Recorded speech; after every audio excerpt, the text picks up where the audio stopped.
Hello, അമ്മ മനസ്സിൻ്റെ പുതിയൊരു എപ്പിസോഡിലേക്ക് എല്ലാവർക്കും സ്വാഗതം. ചാനൽ ആദ്യമായിട്ട് കാണുന്നവരാണെങ്കിൽ ഒന്ന് സബ്സ്ക്രൈബ് ചെയ്തിട്ട് ലൈക്ക് ചെയ്യണേ. അങ്ങനെ ബോർഡ് ഓഫീസിൽ സിദ്ധാർത്ഥിനെ വെയിറ്റ് ചെയ്തിരിക്കുകയാണ് മഹേന്ദ്രനും ലക്ഷ്മിയും അതുപോലെ ചന്ദ്രികയും മുത്തശ്ശനൊക്കെ. ആ സമയത്ത് മഹേന്ദ്രൻ പറയുന്നുണ്ട്, മുത്തശ്ശൻ്റെ ഈ ഒരു ഓഫീസ് ഇനി നീയാണ് മുഴുവനായിട്ട് ഉത്തരവാദിത്തത്തോടെ നോക്കി നടത്തേണ്ടത്. ചന്ദ്രികയോട് പറഞ്ഞു കൊടുക്കുകയാണ്. അത് കേട്ട് അവൾ പുഞ്ചിരിക്കുന്നുണ്ട്. എൻ്റെ ഓഫീസും എൻ്റെ കമ്പനിയും ഞാനുണ്ടാക്കിയ സ്വത്തുക്കളൊക്കെ മേഘ തട്ടിയെടുത്തു. പക്ഷേ മുത്തശ്ശൻ്റെത് മുഴുവൻ ഇനി നിനക്കുള്ളതാണ്. ഒരുപക്ഷെ മേഘ തട്ടിയെടുത്ത ആ സ്വത്തിനോളം അല്ലെങ്കിൽ ആ ഒരു കമ്പനിയോളം വലുതായിരിക്കില്ല ഈ ഒരു കമ്പനി, ചെറിയൊരു കമ്പനി ആയിരിക്കും. പക്ഷേ ഇത് വളർത്താൻ വേണ്ടി നീ അധ്വാനിച്ച ഒരുപാട് ഇത് മുന്നേറ്റം ഉണ്ടാക്കും. ഈ കമ്പനി ചെറുതാണെങ്കിലും ജീവിതത്തിലേക്ക് മുന്നോട്ടേക്ക് വരാൻ കമ്പനി ചെറുതാണോ വലുതാണോ എന്നുള്ളതിലൊന്നും വലിയ കാര്യമില്ല. നന്നായിട്ട് അധ്വാനിച്ച് മുന്നേറണം. നിന്നെ ഏൽപ്പിച്ച് ഈ കമ്പനി നീ വളരെ വലിയതാക്കണം. അത് നിന്റെ കയ്യിലിരിക്കുന്ന കാര്യമാണ്. അത് കേട്ട് ചന്ദ്രിക പുഞ്ചിരിച്ചുകൊണ്ട് അമ്മയെ നോക്കുന്നുണ്ട്. അപ്പോഴേക്കും സിദ്ധാർത്ഥ് വന്നിട്ട് എല്ലാവരോടുമായിട്ട് പറയാണ്, കോൺഫറൻസ് ഹാളിൽ എല്ലാവരും എത്തിയിട്ടുണ്ട്, നിങ്ങളും വന്നിട്ടുണ്ടെങ്കിൽ നമുക്ക് ആരംഭിക്കായിരുന്നു. അങ്ങനെ അവരെല്ലാവരും എഴുന്നേറ്റ് കോൺഫറൻസ് ഹാളിലേക്ക് വരികയാണ്. ആ സമയത്ത് അവിടെ എല്ലാ സ്റ്റാഫുകളും എത്തിയിട്ടുണ്ടായിരുന്നു. ചന്ദ്രികയുടെ ഏറ്റവും അടുത്ത കൂട്ടുകാരിയായിട്ടുള്ള ഗീത ഉൾപ്പെടെ എല്ലാവരും ഉണ്ടായിരുന്നു. അവരെ കണ്ടപ്പോൾ എല്ലാവരും എഴുന്നേറ്റ് നിന്നിട്ട് ഗുഡ് മോർണിംഗ് ഒക്കെ പറയുകയാണ്. ചന്ദ്രിക ഉൾപ്പെടുന്ന എല്ലാ MD-മാരും അവിടെ കസേരയിൽ ഇരുന്നിട്ടുണ്ടായിരുന്നു. ആ സമയത്ത് മഹേന്ദ്രൻ എല്ലാവരോടുമായിട്ട് പറയാണ്, ഈ കമ്പനിയിൽ ചെറിയ ചെറിയ ചേഞ്ചുകൾ കൊണ്ടുവരാൻ പോവുകയാണ്. അതിനെക്കുറിച്ച് നിങ്ങളോട് സംസാരിക്കാൻ വേണ്ടിയിട്ടാണ് എല്ലാവരോടും ഇവിടെ കോൺഫറൻസ് ഹാളിൽ വരാൻ പറഞ്ഞത്. അതിനുശേഷം വരുത്തിയിരിക്കുന്ന മാറ്റങ്ങളെക്കുറിച്ചൊക്കെ മഹേന്ദ്രൻ പറഞ്ഞു കൊടുക്കുകയാണ്. മഹേന്ദ്രൻ പറയുന്നതൊക്കെ എല്ലാവരും വ്യക്തമായിട്ട് കേൾക്കുകയും അതിനനുസരിച്ച് അദ്ദേഹത്തിന് ഓരോരുത്തരും അതിനനുസരിച്ച് മറുപടികളും കൊടുക്കുന്നുണ്ടായിരുന്നു. അവസാനം അദ്ദേഹം പറയുന്നുണ്ട്, ഞാൻ പറഞ്ഞത് നിങ്ങൾക്കൊക്കെ വ്യക്തമായി എന്നാണ് ഞാൻ വിശ്വസിക്കുന്നത്. ഇനി അങ്ങോട്ട് ഈ കമ്പനി 2 യൂണിറ്റായിട്ടാണ് പ്രവർത്തിക്കുക. അതിലൊന്ന് മേഘയും ഒന്ന് ചന്ദ്രികയാണ് നോക്കി നടത്തുക. മേഘയ്ക്കും ചന്ദ്രികയ്ക്കും ഇത് തന്നെയാണ് ഹെഡ് ഓഫീസ്. നിങ്ങൾ എന്താ ചെയ്യേണ്ടതെന്ന് വെച്ച് കഴിഞ്ഞാൽ 2ആയിട്ട് പിരിഞ്ഞിട്ട് ഇവർക്ക് 2 പേർക്കും കീഴായിട്ട് വർക്ക് ചെയ്യുകയാണ് വേണ്ടത്. മേഘയുടെ ഡിവിഷനിൽ ആര് വർക്ക് ചെയ്യണമെന്നും ചന്ദ്രികയുടെ ഡിവിഷനിൽ ആര് വർക്ക് ചെയ്യണമെന്നൊക്കെ സിദ്ധാർത്ഥ് നിങ്ങൾക്ക് ഇൻഫോം ചെയ്യും.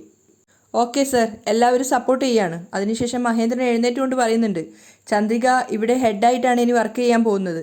അപ്പോൾ ഇത്രയും കാലം നിങ്ങൾ എനിക്ക് എങ്ങനെയാണോ സപ്പോർട്ട് ചെയ്തത് അതുപോലെ നിങ്ങൾ ചന്ദ്രികയ്ക്കും സപ്പോർട്ട് ചെയ്യണം. ചന്ദ്രിക നമ്മുടെ കമ്പനിയെ നെക്സ്റ്റ് ലെവലിലേക്ക് കൂട്ടിക്കൊണ്ടു പോകും.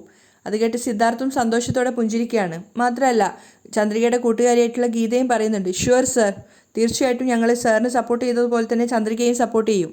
മഹേന്ദ്രൻ എല്ലാവർക്കും നന്ദി പറയാണ്. ആദ്യം തന്നെ ഗീത വന്നിട്ടാണ് ചന്ദ്രികയ്ക്ക് കൈകൊടുത്തുകൊണ്ട് അഭിവാദ്യം പറയുന്നത്. അതിന് പിന്നാലെ ഓരോരുത്തർ വന്ന് ചന്ദ്രികയ്ക്ക് കൈകൊടുത്തുകൊണ്ട് കൺഗ്രാറ്റ്സ് പറയാണ്. അതേസമയം മേഘ അവളുടെ ക്യാബിനകത്താണ് ഉള്ളത്. ഇവിടെ പുറത്ത് നടക്കുന്നതൊന്നും മേഘ അറിയുന്നുണ്ടായിരുന്നില്ല. മാത്രമല്ല അവൾ മുത്തശ്ശിയായിട്ട് ഫോണിൽ സംസാരിച്ചുകൊണ്ടിരിക്കുകയാണ്. വളരെയധികം ദേഷ്യത്തോടാണ് മേഘ സംസാരിക്കുന്നത്. ഒന്നുകൊണ്ടും ടെൻഷൻ ആവേണ്ട മുത്തശ്ശി. എപ്പോഴായാലും മഹേന്ദ്രൻ ഗ്രൂപ്പ് ഓഫ് കമ്പനിയുടെ മുഴുവൻ ഉത്തരവാദിത്തമുള്ള ചെയർമാൻ അത് ഞാൻ മാത്രമായിരിക്കും. ഞാൻ അറിയാതെ ഈ ഓഫീസിൽ ഒരു ഇല പോലും അനങ്ങില്ല. മേഘ അഭിമാനത്തോടെയും അഹങ്കാരത്തോടെയും സംസാരിച്ചുകൊണ്ടിരുന്നപ്പോഴാണ് ആദ്യം മുത്തശ്ശനാണ് അവളുടെ ക്യാബിനിലേക്ക് കയറി വന്നത്. പെട്ടെന്ന് മുത്തശ്ശൻ കയറി വന്ന് കണ്ടപ്പോൾ മേഘ ഒന്ന് പതറിയിട്ട് ഫോൺ മാറ്റി വെക്കുകയാണ്. മുത്തശ്ശന് പിന്നാലെ ചന്ദ്രികയും സിദ്ധാർത്ഥും മഹേന്ദ്രനും ലക്ഷ്മിയും ഒക്കെ ഉണ്ടായിരുന്നു. മേഘയെ കണ്ടെങ്കിലും മുത്തശ്ശൻ പുല്ല് വില പോലും വെച്ചിട്ടുണ്ടായിരുന്നില്ല. വേഗം തന്നെ ചന്ദ്രികയോട് പറയാണ്, ചന്ദ്രിക നീ വാ. ആ ക്യാബിനിൽ സിദ്ധാർത്ഥ് ഇരുന്ന് ആ ചെയറിനടുത്ത് എത്തിയ ശേഷം മുത്തശ്ശൻ ചന്ദ്രികയോട് പറയുന്നുണ്ട്, ആ സീറ്റിൽ പോയി ഇരിക്കാൻ വേണ്ടിയിട്ട്. പെട്ടെന്ന് കേട്ടപ്പോൾ ചന്ദ്രിക വല്ലാതെ പേടിച്ചു പോവാണ്. അവൾ ചോദിക്കുകയാണ്, എന്നോട് ആ സീറ്റിൽ ഇരിക്കാൻ പറയുന്നത്? നിങ്ങളാണ് അവിടെ ഇരിക്കേണ്ടത്, മുത്തശ്ശനോട് പറയാണ്. അപ്പോൾ അദ്ദേഹം പുഞ്ചിരിച്ചുകൊണ്ട് പറയുന്നുണ്ട്, ഇല്ല ചന്ദ്രിക, ഇനി അങ്ങോട്ട് ഈ കസേരയിൽ നീയാണ് ഇരിക്കേണ്ടത്. അത് കേട്ടത് ചന്ദ്രിക വാ പൊളിച്ച് നിൽക്കുകയാണ്. പക്ഷേ ചന്ദ്രികയെക്കാളും ഷോക്കായത് മേഘയായിരുന്നു. കാരണം അവൾക്ക് ഓപ്പോസിറ്റായിട്ട് ചന്ദ്രികയാണോ കൊണ്ടിരുത്തുന്നത് എന്നുള്ളൊരു തോന്നല്. അപ്പോൾ ലക്ഷ്മിയും ചന്ദ്രികയോട് പറയുന്നുണ്ട്, ചന്ദ്രിക അവിടെ പോയി ഇരിക്കും മോളെ. ചന്ദ്രിക ആകെ വല്ലാതെ ആവുകയാണ്. അവൾ പറയുന്നുണ്ട്, അയ്യോ വേണ്ട അമ്മ, എനിക്ക് ഇത്ര വലിയ പദവിയും സ്ഥാനമൊന്നും വേണ്ട. ചന്ദ്രികയുടെ ആ ഒരു വിനയം കണ്ടിട്ട് സിദ്ധാർത്ഥ് ചിരിക്കുകയാണ്. അപ്പോൾ മഹേന്ദ്രനോടും ലക്ഷ്മിയോടും ആയിട്ടൊക്കെ ചന്ദ്രിക പറയുന്നുണ്ട്, എനിക്ക് ഇങ്ങനെയുള്ള കാര്യത്തിലൊന്നും വലിയ പരിചയമോ അനുഭവമോ ഒന്നുമില്ല. എന്നെ ഇത്രയും വലിയ ഉത്തരവാദിത്തം ഏൽപ്പിക്കല്ലേ. സിദ്ധു സാറ് തന്നെ ഈ ഒരു സ്ഥാനത്ത് ഇരിക്കട്ടെ. ഞാൻ അദ്ദേഹം പറയുന്ന എല്ലാ ജോലിയും ചെയ്തോളാം. അപ്പോൾ ലക്ഷ്മിയും മഹേന്ദ്രനും പരസ്പരം നോക്കുന്നുണ്ട്. അപ്പോൾ സിദ്ധാർത്ഥ് ചെറിയൊരു ഉപദേശം കൊടുക്കുകയാണ് ചന്ദ്രികയ്ക്ക്. എന്താ ചന്ദ്രിക നീ ഇങ്ങനെ? നമ്മളെ കൊണ്ട് ഒന്നും സാധിക്കില്ല എന്നുള്ള നമ്മുടെ തോന്നലാണ് ജീവിതത്തിൽ നമ്മളെ മുന്നേറാൻ അനുവദിക്കാത്തത്. ആദ്യം തന്നെ ആ ഒരു തോന്നൽ എടുത്തു മാറ്റിക്കഴിഞ്ഞാൽ നമുക്ക് ജീവിതത്തിൽ പടിപടിയായി മുന്നോട്ടേക്ക് കുതിക്കാം. എല്ലാവർക്കും ഒപ്പം നമ്മൾ എത്തണമെങ്കിൽ എല്ലാ കടമ്പകളും നമ്മൾ കടന്നേ പറ്റൂ. മഹേന്ദ്രനും ലക്ഷ്മി അത് ശരിവെച്ചുകൊണ്ട് തലയാട്ടുന്നുണ്ട്. അപ്പോൾ സിദ്ധാർത്ഥ് പറയാണ്, മുത്തശ്ശൻ പറഞ്ഞതുപോലെ ആദ്യം പോയിട്ട് ആ സീറ്റിൽ നീ ഒന്ന് ഇരിക്കേ. ചന്ദ്രിക ആകെ കൺഫ്യൂഷനായിട്ട് നിൽക്കുകയാണ്. അപ്പോൾ സിദ്ധാർത്ഥ് പറയുന്നുണ്ട്, നീ എക്സ്പീരിയൻസിന് വേണ്ടി കാത്തു നിൽക്കണ്ട, ഞാൻ നിനക്ക് വേണ്ടുന്ന എല്ലാ സഹായവും ചെയ്തു തരും. അത്രയും കാര്യങ്ങൾ അവിടെ നടന്നിട്ടും ആരും മേഘയെ ഗൗനിക്കുന്ന പോലും ഉണ്ടായിരുന്നില്ല. അവർ സംസാരിക്കുന്നതൊക്കെ മേഘ കേട്ടുകൊണ്ടിരിക്കുകയാണ്. ചന്ദ്രിക അപ്പോഴും കൺഫ്യൂഷനിൽ തന്നെയാണുള്ളത്. അപ്പം മുത്തശ്ശൻ പറയുന്നുണ്ട്, എന്താ ചന്ദ്രിക മോളെ ആലോചിക്കുന്നത്, വാ നീ കസേരയിൽ ഇരിക്കേ. എന്നിട്ട് അദ്ദേഹം തന്നെ നിർബന്ധിച്ച് ചന്ദ്രികയെ കൂട്ടിക്കൊണ്ടുപോയി ആ ചെയറിൽ ഇരുത്തുകയാണ്. സിദ്ധുവും പറഞ്ഞുകൊണ്ടേ ഇരിക്കുന്നുണ്ട്, അയ്യോ പറയുന്നത് കേൾക്ക് ചന്ദ്രിക, അവിടെ ഇരിക്കേ. അങ്ങനെ ചന്ദ്രിക എങ്ങനെയൊക്കെയോ ആ സീറ്റിലൊന്ന് ഇരുന്നതാണ്. പക്ഷെ പെട്ടെന്ന് തന്നെ പൊള്ളലേറ്റതുപോലെ അവൾ എഴുന്നേൽക്കുകയാണ്. അയ്യോ, അവളാകെ വെപ്രാളത്തോടെയും പരിഭ്രമത്തോടെയും എഴുന്നേൽക്കുകയാണ്. അപ്പോൾ വീണ്ടും മുത്തശ്ശൻ പറയുന്നുണ്ട്, ഇരിക്കും മോളെ. അപ്പോൾ ചന്ദ്രിക പേടിയോടെ പറയാണ്, അതിനു മുന്നേ എന്നെ അനുഗ്രഹിക്കും മുത്തശ്ശ. അത് കേട്ട സമയത്ത് സിദ്ധാർത്ഥ ചിരിക്കുകയാണ്. മഹേന്ദ്രനും ലക്ഷ്മിയും പരസ്പരം ബഹുമാനത്തോടെ നോക്കുന്നുണ്ടായിരുന്നു. കാരണം തങ്ങളുടെ മകൾക്ക് കിട്ടിയിരിക്കുന്ന ആ ഒരു നല്ല സ്വഭാവം ആലോചിച്ചിട്ട്. മുത്തശ്ശൻ്റെ കാല് തൊട്ട് തൊഴുതതിന് ശേഷമാണ് ചന്ദ്രിക ഇതാക്കുന്നത്. അദ്ദേഹം ചന്ദ്രിക അനുഗ്രഹിക്കുന്നുണ്ട്, ദീർഘായുസ്സായിട്ട് വരട്ടെ എന്ന്. ചന്ദ്രികയുടെ കവിളിൽ തലോടിക്കൊണ്ട് മുത്തശ്ശൻ പറയുന്നുണ്ട്, ഇനി നീ ജീവിതത്തിൽ ചെയ്യുന്ന ഓരോ കാര്യങ്ങളും നിനക്ക് വിജയം കൊണ്ടുവന്ന് തരും. ഇതൊക്കെ മേഘയെ വല്ലാതെ ദേഷ്യം പിടിപ്പിക്കുന്നുണ്ടായിരുന്നു. കാരണം അത്രയും കാലം അവൾ അനുഭവിച്ചു കൊണ്ടിരുന്ന സ്നേഹവും വാത്സല്യമൊക്കെയാണിത്. വീണ്ടും ചന്ദ്രികയോട് ആ ചെയറിൽ ഇരിക്കാൻ പറയാണ്. അങ്ങനെ മുത്തശ്ശനെ നോക്കി ഭയന്ന് ചന്ദ്രിക വീണ്ടും ആ ചെയറിൽ പോയി ഇരിക്കുന്നുണ്ട്. ആദ്യം തന്നെ സിദ്ധാർത്ഥ് വന്നിട്ട് ചന്ദ്രികയ്ക്ക് കൈകൊടുത്ത് കൺഗ്രാറ്റ്സ് പറയാണ്. Thank you sir. ചന്ദ്രികയും പറയുന്നുണ്ട്. അപ്പോൾ മഹേന്ദ്രൻ പറയാണ്, ചന്ദ്രിക ഇപ്പോഴാണ് ഈ ക്യാബിനിൽ ശരിക്കും ബ്രൈറ്റ് ആയതുപോലെ തോന്നുന്നത്. അതൊക്കെ മേഘയെ വല്ലാതെ ഇൻസൾട്ട് ചെയ്യുന്ന സംസാര രീതിയായിരുന്നു. മേഘയ്ക്ക് സഹിക്കാവുന്നതിലപ്പുറമായിരുന്നു അതൊക്കെ. കാരണം ആ സ്നേഹവാത്സല്യങ്ങളൊക്കെ നഷ്ടപ്പെടുന്നത് എത്രയോ പണത്തെക്കാളും വലുതായിരുന്നു. അപ്പോൾ ലക്ഷ്മി പറയുന്നുണ്ട്, ചന്ദ്രികയെ ഈ സീറ്റിലിരുന്നിട്ട് കണ്ടപ്പോഴാണ് മനസ്സിനൊരു സമാധാനമായത്. പക്ഷേ ചന്ദ്രിക തലതാഴ്ത്തി നിന്നിട്ട് കണ്ണ് തുടക്കുകയാണ്. പക്ഷേ സിദ്ധാർത്ഥ് പിന്നെ തിരിഞ്ഞിരിഞ്ഞ് മേഘയെ നോക്കുന്നുണ്ടായിരുന്നു, അവൾക്കുണ്ടാവുന്ന ഭാവമാറ്റങ്ങൾ അറിയാൻ വേണ്ടി. മേഘ വല്ലാത്ത ഇറിറ്റേഷനിലാണ് ഉണ്ടായിരുന്നത്. സിദ്ധാർത്ഥ് അതിൽ കാണുകയും ചെയ്തിട്ടുണ്ടായിരുന്നു.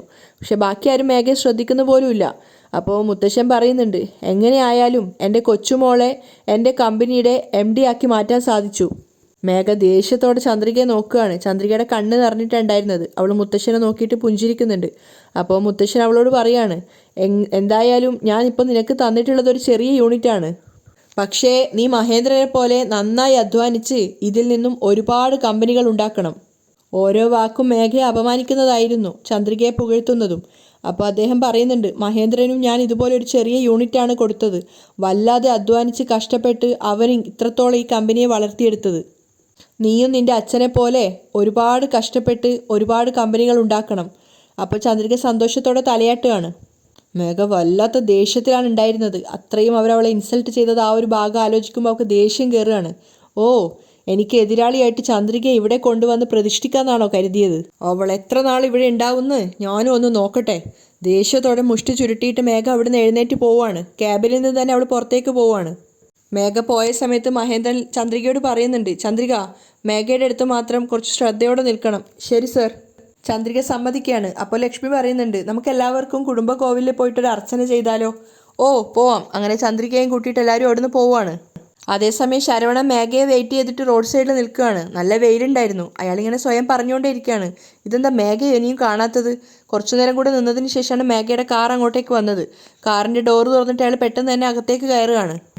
അച്ഛൻ കാറിൽ കയറിയപ്പോൾ തന്നെ മേഘ വേഗം ഡ്രൈവ് ചെയ്യാണ്. അവൾ സംസാരിച്ചുകൊണ്ടാണ് ഡ്രൈവ് ചെയ്യുന്നത്. എന്തിനാ അച്ഛാ പെട്ടെന്ന് തന്നെ കാണണമെന്ന് പറഞ്ഞത്? എന്താ അത്യാവശ്യമായിട്ടുള്ള കാര്യം? അത് എന്താ മോളെ ഞാൻ നിന്നോട് പറയാ, ഇന്നലെ ഞാൻ മനീഷിൻ്റെ കയ്യിൽ പെട്ടുപോയി. അത് കേട്ടതും മേഘ ഷോക്കാവുകയാണ്. എന്താ ചെയ് പറയുന്നത്? അതേ മോളെ, ഇന്നലെ ഞാൻ കഷ്ടകാലത്തിന് മനീഷിൻ്റെ കയ്യിൽ പെട്ടുപോയി.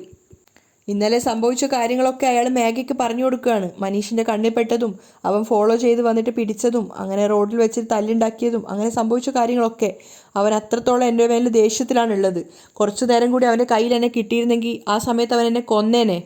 അച്ഛൻ പറയുന്ന കാര്യങ്ങൾ കേട്ടിട്ട് മേഘ വല്ലാതെ ഷോക്കാവുകയാണ്. അപ്പോൾ ശരവണൻ പറയുന്നുണ്ട്, അത്രത്തോളം അവൻ എൻ്റെ മേൽ ദേഷ്യത്തിലാണുള്ളത്. മേഘ ചെറിയൊരു ദേഷ്യത്തോടെയാണ് സംസാരിക്കുന്നത്. അയ്യോ അച്ഛാ, എന്താ ഇത്രത്തോളം കെയർലെസ് ആവുന്നത്? ഞാൻ നിങ്ങളോട് പറഞ്ഞതല്ലേ നിങ്ങൾ മോഷ്ടിച്ചത് അവൻ കണ്ടുപിടിച്ചു എന്നുള്ളത്. ഇനിയെങ്കിലും കുറച്ചൊന്ന് ശ്രദ്ധയോടെ നിന്നൂടെ? അവൻ്റെ കയ്യിലാണെങ്കിൽ CCTV ഫൂട്ടേജ് വരെയുണ്ട്. അതിനെക്കുറിച്ചൊന്നും ചിന്തിക്കാതെ നിങ്ങളിങ്ങനെ പുറത്തു ചുറ്റി നടക്കുകയാണോ? അവൻ പോലീസിൻ്റെ അടുത്തേക്ക് പോവാതെ ഞാൻ അവനെ തടഞ്ഞു വെച്ചിരിക്കുകയാണ്. നിങ്ങളെ പിടിച്ചു കഴിഞ്ഞാൽ എന്നെ ഉൾപ്പെടെ പിടിക്കും. ഒന്ന് ശ്രദ്ധിക്കച്ചാ. അപ്പോൾ അദ്ദേഹം പറയുന്നുണ്ട്, ഇല്ല മോളെ, എന്നെ പിടിച്ചാലും ഒരിക്കലും ഞാൻ നിൻ്റെ പേര് പറയില്ല. ഇങ്ങോട്ട് നോക്കുമോളെ, എൻ്റെ ജീവൻ പോയാലും ഞാൻ ഒരിക്കലും എൻ്റെ വായ തുറന്ന് നിൻ്റെ പേര് പറയില്ല. അപ്പോൾ മേഘയും പറയുന്നുണ്ട്, അതെനിക്കറിയാം അച്ഛാ, പക്ഷെ എന്തിനാ നമ്മൾ ആവശ്യമില്ലാതെ റിസ്ക് എടുക്കുന്നത്? കുറച്ച് നാൾ പുറത്ത് കറങ്ങുന്നതൊക്കെ നിർത്തണം. തൽക്കാലം അച്ഛൻ നാട് വിട്ടോ. അത്രത്തോളം ദേഷ്യത്തിലാണ് മനീഷ് നിങ്ങളുടെ പേരിലുള്ളത്. വീണ്ടും നിങ്ങളെ കാണുവാണെങ്കിൽ അവൻ എന്താ ചെയ്യാന്ന് പറയാൻ പറ്റില്ല.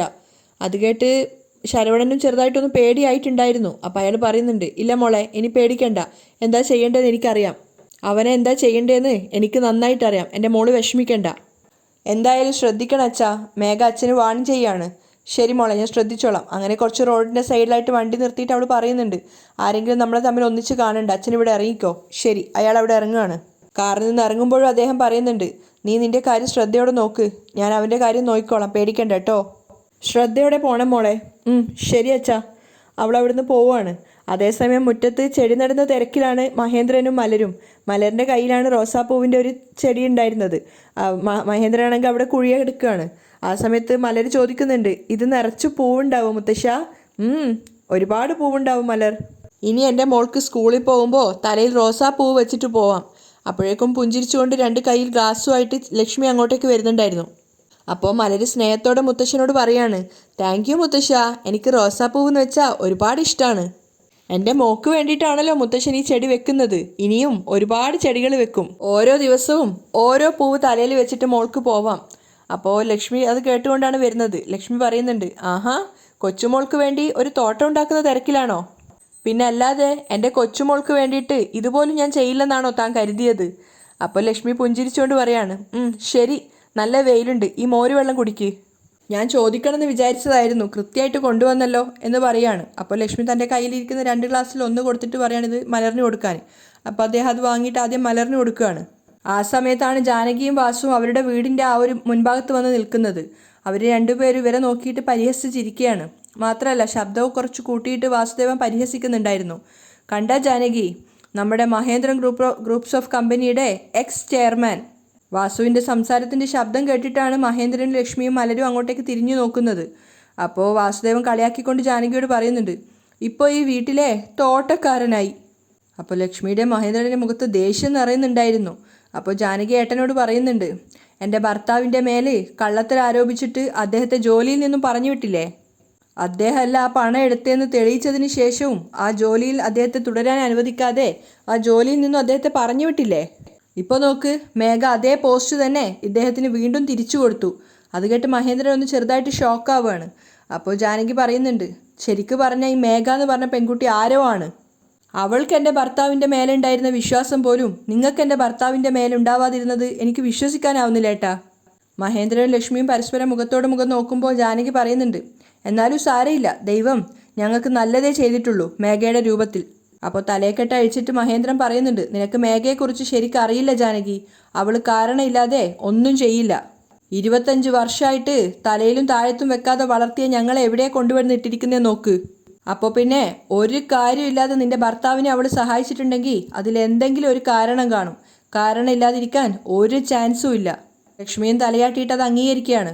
അപ്പം മഹേന്ദ്രൻ വാൺ ചെയ്യുന്നുണ്ട്, എന്തായാലും നീ അവളുടെ അടുത്തൊന്ന് ശ്രദ്ധിച്ച് നിന്നോ, അതാ നിനക്ക് നല്ലത്. അപ്പോൾ ജാനകി കളിയാക്കിക്കൊണ്ട് മഹേന്ദ്രനോട് പറയാണ്, എല്ലാവരെയും സംശയത്തോടെ കാണുന്ന നിങ്ങൾക്ക് എല്ലാം സംശയമായിട്ടേ തോന്നുള്ളൂ.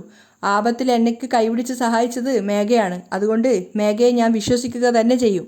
ജാനകിയോട് പറഞ്ഞിട്ട് കാര്യമില്ലാന്ന് ലക്ഷ്മിക്കും മഹേന്ദ്രനും മനസ്സിലാവുകയാണ്. അപ്പോൾ വാസുദേവൻ ആളായിട്ട് പറയുന്നുണ്ട്, ജാനകി, നമ്മളെന്തിനാ വെറുതെ ഇവരോട് സംസാരിച്ച് സമയം കളയുന്നത്? ജോലി കൂലിയൊന്നും ഇല്ലാത്ത ആൾക്കാർ വെറുതെ വായി തോന്നിയൊക്കെ വിളിച്ചു പറഞ്ഞ് സമയം കളയും. നമുക്ക് 1000 ജോലിയില്ലേ, വാ നമുക്ക് പോവാം. അപ്പോൾ മഹേന്ദ്രൻ കളിയാക്കിക്കൊണ്ട് വിളിക്കുകയാണ്, വാസു, ഇതൊക്കെ ഒരു സമയമാണ്. ഒരു നാളിൽ നിന്റെ ശരിയായ മുഖം ജാനകിക്ക് തീർച്ചയായിട്ടും മനസ്സിലാവും. അത് കേട്ടതും വാസുദേവൻ്റെ മുഖം ഒന്ന് മാറുകയാണ്. അന്ന് ജാനകി വല്ലാതെ സങ്കടപ്പെടും. പക്ഷെ ജാനകി അത് തീരെ ബാധിച്ചിട്ടുണ്ടായിരുന്നില്ല. വാസുദേവന് നല്ലൊരു പതർച്ച ഉണ്ടായിരുന്നു. പക്ഷെ അതും പറഞ്ഞിട്ട് ലക്ഷ്മിയോട് പറയാണ്, വാ നമുക്ക് പോവാന്ന് പറഞ്ഞിട്ട് മഹേന്ദ്രൻ മലറിനെയും ലക്ഷ്മിയെയും കൂട്ടിയിട്ട് അവിടുന്ന് പോകുന്നുണ്ട്. പിറ്റേന്ന് ഓഫീസിൽ വന്നെങ്കിലും ക്യാബിനിൽ പോയിട്ട് ചന്ദ്രികയ്ക്ക് എന്തോ ഒരു പതർച്ച തോന്നുകയാണ്. ആ ഒരു ചെയറിൽ ഇരിക്കാനുള്ള ഒരു യോഗ്യത തനിക്കില്ല. ഒന്നുകിൽ അവിടെ ഇരിക്കണമെങ്കിൽ വിദ്യാഭ്യാസം വേണം, അല്ലെങ്കിൽ കുറച്ച് ഫ്ലുവൻ്റായിട്ട് ഇംഗ്ലീഷ് സംസാരിക്കാനുള്ള കഴിവെങ്കിലും വേണം. ഇത് എനിക്ക് പറഞ്ഞിട്ടുള്ള സീറ്റല്ല, ഞാൻ എൻ്റെ സീറ്റിൽ തന്നെ ഇരിക്കാം, ഇവിടെ സിദ്ധാർത്ഥ് സാർ തന്നെ ഇരിക്കുന്നതായിരിക്കും നല്ലതെന്ന് ചിന്തിച്ചിട്ട് ചന്ദ്രിക വീണ്ടും പോയിട്ട് അവളുടെ സീറ്റിലിരിക്കുകയാണ്. അപ്പോൾ ഗീത അവളോട് പറയുന്നുണ്ട്, എന്തിനാ ചന്ദ്രിക നീ ഇവിടെ വന്നിരിക്കുന്നത്? നിന്നോട് ഇന്നലെ പോയിട്ട് അവിടെ ഇരിക്കാൻ പറഞ്ഞതല്ലേ എന്ന് പറയുന്ന സമയത്ത് ചന്ദ്രിക പറയുന്നുണ്ട്, മഹേന്ദ്രൻ അച്ഛൻ്റെ മകളാണെന്നുള്ളൊരു കാരണം കൊണ്ട് ഞാൻ അവിടെ ഇരിക്കുന്നത് ശരിയല്ല ഗീത. കാരണം ഒന്നുകിൽ ഇവിടെ അതിനുള്ള അനുസരിച്ച് യോഗ്യതയുള്ള ഒരുപാട് ആൾക്കാരുണ്ട്. എനിക്കാണെങ്കിൽ പഠിപ്പില്ല, വീട്ടുജോലിക്കാരിയായിട്ട് നിന്നിട്ടുള്ളൊരു സാധാരണ വ്യക്തിയാണ് ഞാൻ. അതുകൊണ്ട് ഞാൻ അവിടെ ഇരിക്കുന്നത് ശരിയല്ല എന്ന് ചന്ദ്രിക പറയാണ്. ഗീത പറയുന്നുണ്ട്, നീ പറയുന്നത് ശരിയാണെങ്കിലും ആരും ജനിക്കുമ്പോൾ തന്നെ എല്ലാ അറിവും കരസ്ഥമാക്കിയിട്ടല്ല വരുന്നത്, പിന്നീട് ഓരോന്നും പയ്യെ പയ്യെ പഠിക്കുന്നതാണെന്നൊക്കെ. പക്ഷേ അപ്പോഴും ചന്ദ്രിക പറയാണ്, വേണ്ട ഗീത, ഞാൻ ഇവിടെ ഇരുന്നോളാം. ആ സമയത്ത് സിദ്ധാർത്ഥ് ഓഫീസിലെത്തിയിട്ടുണ്ടായിരുന്നു. അവൻ ക്യാബിനിൽ വന്ന് നോക്കുന്ന സമയത്ത് ചന്ദ്രിക അവിടെ ഇല്ല. ചന്ദ്രിക രാവിലെ വീട്ടിൽ നിന്ന് ഇറങ്ങിയതാണല്ലോ, ഇതെന്താ ഓഫീസിലെത്തിയില്ലേ എന്ന് വിചാരിച്ചിട്ട് സിദ്ധാർത്ഥ് അവൾ ഇരിക്കുന്ന സീറ്റിലേക്ക് പോവുകയാണ്. ആ സമയത്ത് ചന്ദ്രിക അവിടെ ഇരുന്ന് വർക്ക് ചെയ്യുന്നുണ്ട്. സിദ്ധാർത്ഥ് പോയിട്ട് അവളോട് ചോദിക്കുകയാണ്, ഇതെന്താ ചന്ദ്രിക നീ ഇവിടെ ഇരിക്കുന്നത്? ഞാൻ പറയുന്നത് തെറ്റിദ്ധരിക്കരുത് സർ, എനിക്ക് ആ ക്യാബിനിൽ ഇരിക്കുമ്പോൾ എന്തോ ഒരു വല്ലാത്ത പോലെ തോന്നുവാണ്. ഇന്നലെ മുത്തശ്ശൻ പറഞ്ഞതുകൊണ്ട് മാത്രം ഇരുന്നതാണ്. എനിക്കെന്തോ ആ സീറ്റിലിരിക്കുമ്പോൾ ഒരു വല്ലാത്ത നാണക്കേട് പോലെ തോന്നുന്നു സർ. എന്തിന്? സിദ്ധാർത്ഥ് ചോദിക്കുന്നുണ്ട്. അതിലിരിക്കണമെങ്കിലും ഒരു അർഹത വേണ്ടേ സർ? എങ്ങനെയാ ചന്ദ്രികയ്ക്ക് പറഞ്ഞ് മനസ്സിലാക്കി കൊടുക്കാമെന്ന് അറിയാതെ നിൽക്കുകയാണ് സിദ്ധാർത്ഥ്. അപ്പോൾ ചന്ദ്രിക പറയുന്നുണ്ട്, നിങ്ങൾ തന്നെ ആ സീറ്റിലിരിക്കണം സർ, ഞാൻ ഇവിടെ ഇരുന്നിട്ട് എല്ലാ ജോലികളും ചെയ്തു തരാം. അയ്യോ, എന്താ ചന്ദ്രിക നീ ഇങ്ങനെ? നിന്നോട് മുത്തശ്ശൻ ഇന്നലെ ആ സീറ്റിൽ ഇരിക്കാൻ പറഞ്ഞതല്ലേ, അദ്ദേഹത്തോടുള്ള മര്യാദയ്ക്കെങ്കിലും നീ ആ സീറ്റിൽ ഇരിക്കേണ്ടതായിരുന്നു. അത് കേട്ട സമയത്ത് ചന്ദ്രിക ആകെ പരിഭ്രമിക്കുകയാണ്. കാരണം അദ്ദേഹത്തിൻ്റെ വാക്കിന് വില കൽപ്പിക്കാതെ ചെയ്തു പോയോ എന്നൊരു തോന്നലാണ് അവൾക്ക് വരുന്നത്. അവിടെയാണ് ഇന്നത്തെ എപ്പിസോഡ് വൈൻഡപ്പ് ചെയ്യുന്നതും.